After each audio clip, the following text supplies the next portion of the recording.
Concert Help channel. Today, we'll be covering how to create a project. To do so, head on down to your main menu, and next to Projects, click the Add button.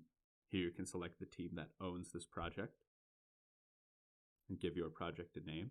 Not my most creative name, but it gets the job done. Add a description. You can set an expiration date, either a specific day or within a certain time interval. You also have the option to edit the maximum number of virtual machines, maximum CPU, maximum memory, maximum storage, and maximum GPU.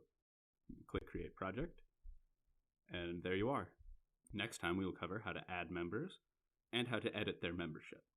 If you'd like to watch more of these video tutorials, feel free to check out the Concert Help YouTube channel. Alternatively, you can visit the Concert Help site.